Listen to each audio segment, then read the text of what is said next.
Bill trying to get his family back while Vanessa thinks she's going to drum up all of her new clientele at the country club. And Derek confronts Andre. What's good, y'all? She gets this Erica Vane coming to you right here on Erica Vane TV with another Beyond the Gates video. And in this one, we're breaking down season 1, episode number 180. If you're new here, hit that subscribe button, turn on your bell notifications so you don't miss out on any of my Beyond the Gates content and conversations.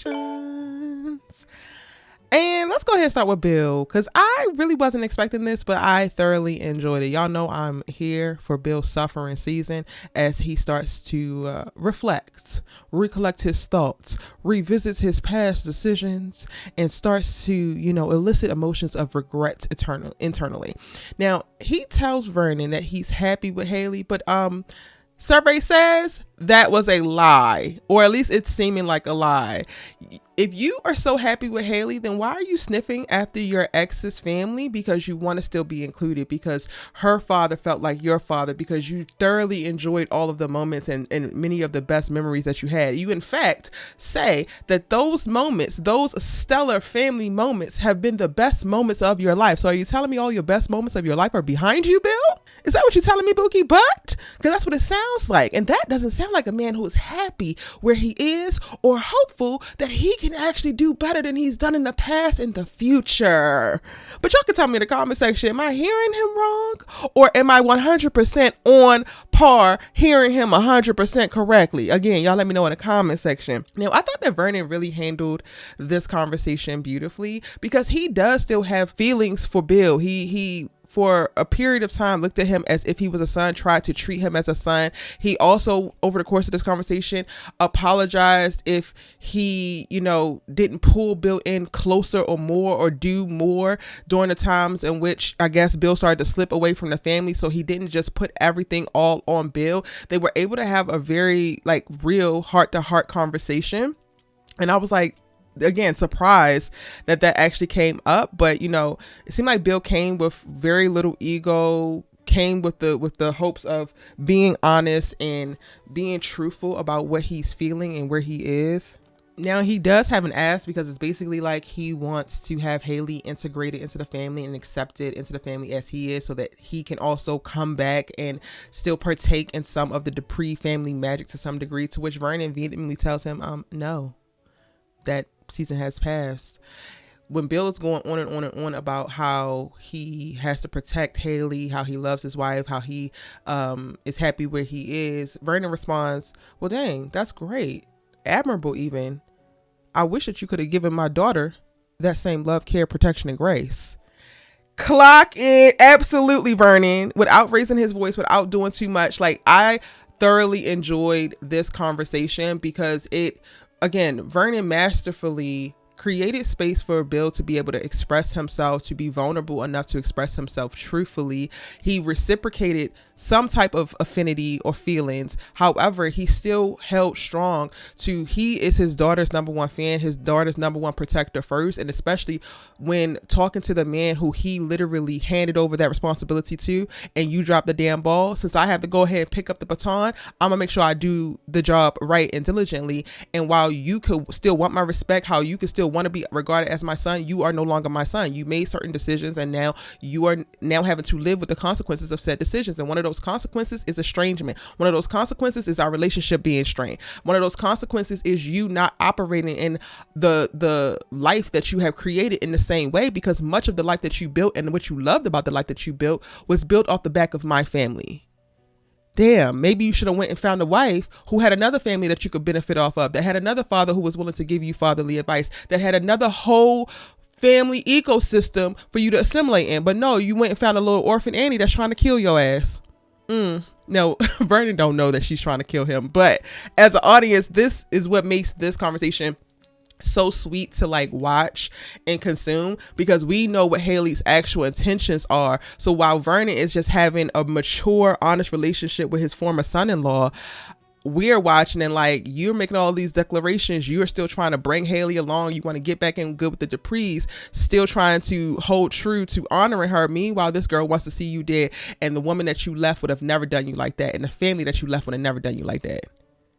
It's so good. Okay, moving on. Vanessa and Dani, because there's a whole bunch of conversations in this episode, and I personally enjoyed the episode just based off of the depth and specificity of the conversations. But I can see how some people were just like, oh no, nothing really happened. Because again, it's a lot of conversations that happen. Vanessa and Dani wind up having a conversation, and Vanessa starts the episode off trying to recruit. I think these are Real Housewives of the Potomac people.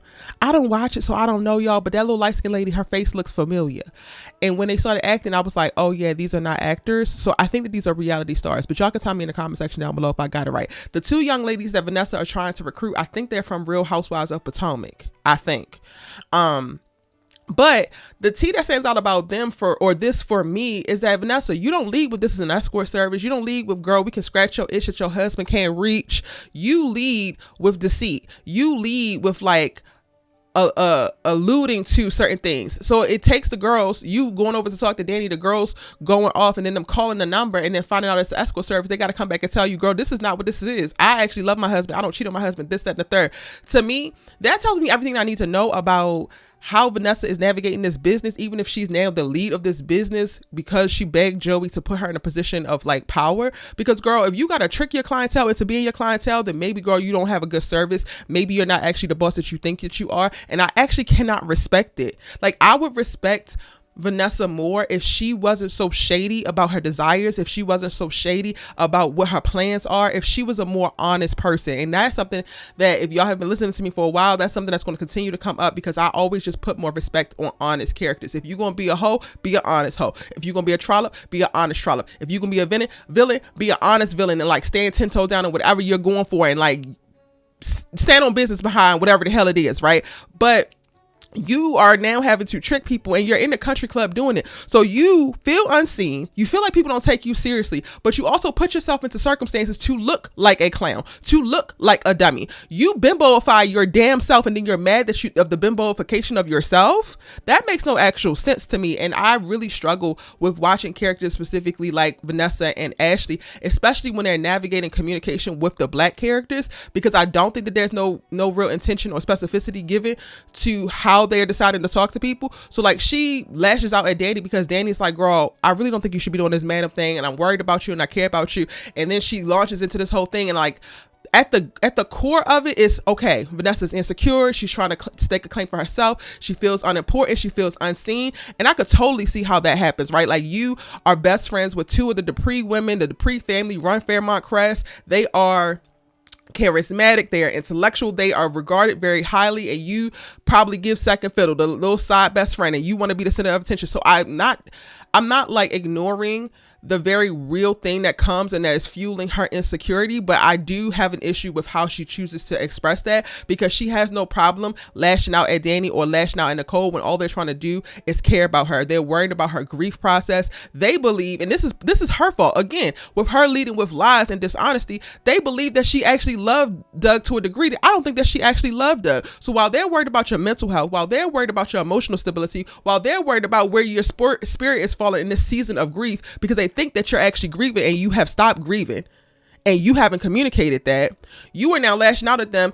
And in the moment you're like, oh, well, Dani, you're the least judgmental person I know. But then every single time they bring up something or try to hold you accountable to something, they're like, you're telling them don't judge you. They're not judging you. They're loving you. They're not judging you. They're trying to protect you. They're not judging you. They're actually seeing you, while you're sitting across from Dani talking about something you don't ever get seen. No, girl, you are being seen. You just don't like what people see. And instead of being the woman that matches up with who people see you as, you want people to believe the damn lie and the smoke and the mirrors and the mask that you present while doing your little shady dealings. And that's not how that works, especially not how that works when you're dealing with a person like Dani, who is honest, who is accountable, who, like she said, I live in a damn glass house, so I'm clocking everything.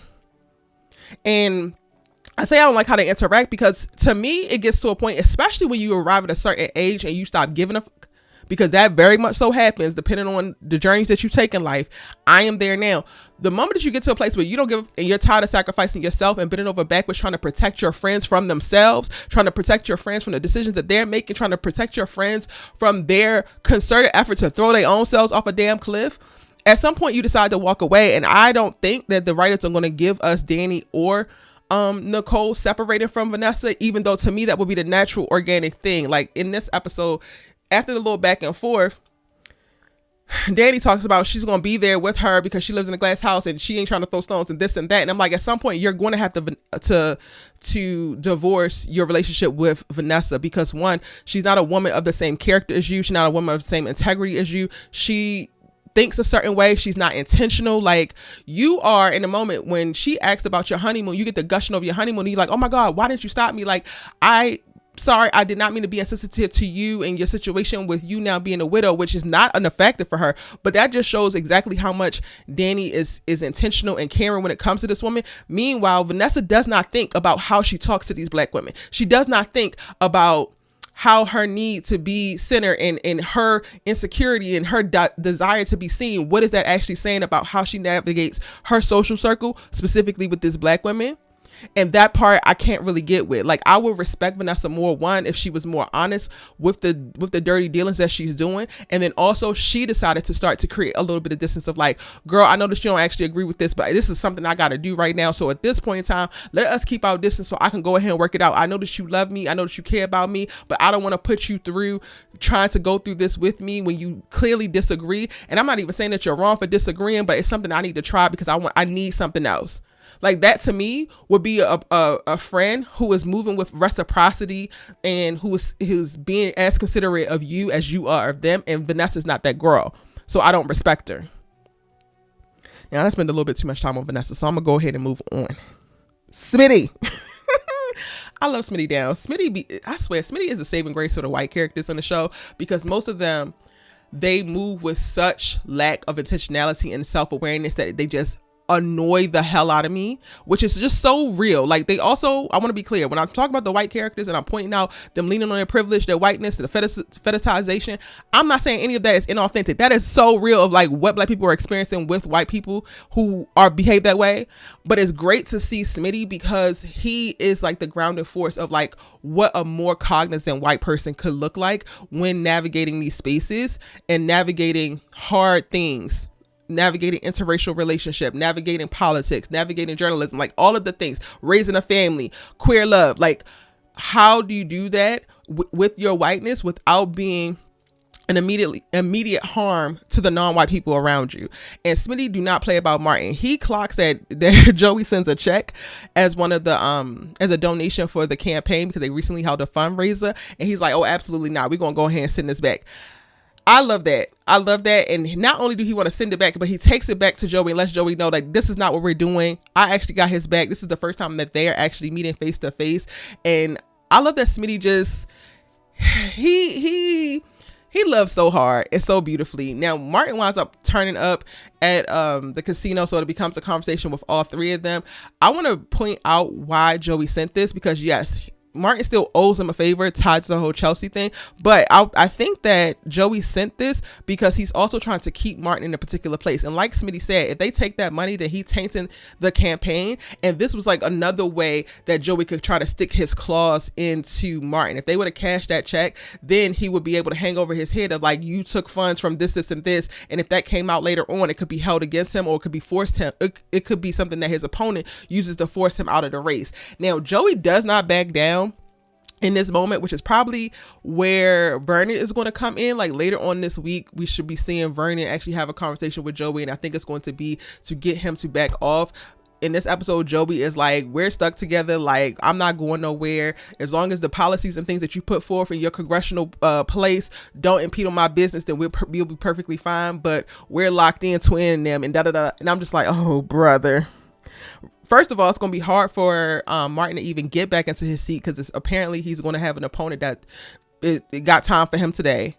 But then once he does secure this seat, this Joey thing, I think is going to be a huge thing, because how Martin is trying to advocate for his constituents and how he's trying to move in the environment is going to be a direct conflict of some of the businesses that Joey has going on. And we've only seen the escort business and the legal casino dealings, but I think that there's also drug things going on. There might be some human trafficking things going on. Like, I think that they're going to increase the big badness that comes with Joey Armstrong, and that's going to be a huge conflict for Martin after he wins this election. Now, the only other conversation that happens in this episode is between Derek, Ashley, and Andre at various times, because Andre runs into Derek at the hospital, and Derek like confronts him, and Andre almost says, well, Ashley tried to get with me on the day that y'all broke up, but he doesn't. And then that is what spurs Derek to like demand that Ashley say what the hell is going on, and she reveals that actually happened. And honestly, all I have to say about this whole thing is Derek is not wrong, girl. Like, you did try to run to Andre. You had Andre bring his ass to your apartment the night that you told Derek to pack his and get the hell out. And it was all because he lied to you with this. But when she's talking to him, it's like, yes, he lied for weeks about his injury, but you had already been stringing him along prior to that. Like, this is only for a short period of time that has been y'all's relationship. Y'all have been having this whole back and forth. And I love that Derek was like, if I didn't get hurt, would you have gotten back together with me? Because the answer is no. Ashley don't know what the hell she doing. Now, them adding Shanice in to have her give context of like the girl that tried to push up on him and he denied it to like continue to make Ashley feel guilty, I was a little bit annoyed with. And it's not even because I didn't want her to know the information. Good. I'm glad she know the information. Cool. If she feels guilty, great. I don't like how they allow Ashley to talk to Shanice. Not only is Shanice, I guess they friends, but Shanice is Ashley's boss, and the way that Ashley like emotionally flails and vents and like talks within this environment, to me, she doesn't give Shanice the amount of respect that she deserves as her supervisor, let alone her friend. And then again, like this is to me is like a repeat of like what we're seeing with Vanessa and her black friends. It's like, y'all need to be a little bit more intentional of what the hell you're saying and who the hell you're talking to, because again, who the hell are you talking to? You're yelling, Shanice, just tell me, and it's like, girl, not only do you not talk to your supervisor this way, but as the white friend to the black friend, who the hell are you yelling at? And I know that you're going through something right now and you're flailing, but you won't need to figure it the hell out, because no. Optically, I just don't like how it looks, and I don't like that they have Shanice taking it. I don't like that Shanice's whole role, specifically as it pertains to this hospital, most of the time. Now that they're like expanding it with her getting more involved with Ted and building the storyline with Ted, but her whole role with this hospital is to be the nosy ass nurse. And when it comes to Ashley, it's like to add smart quips and take shit off of her. And I'm like, no, why would she ever? Why would a bad bitch like Shanice ever just take whatever off a random ass Humphrey Bogart's girlfriend? That don't make no damn sense to me. But those are just my thoughts, y'all. Let me know what you thought about the episode in the comment section down below. It's your good sis you love to talk TV with, and I'll see you in the next one.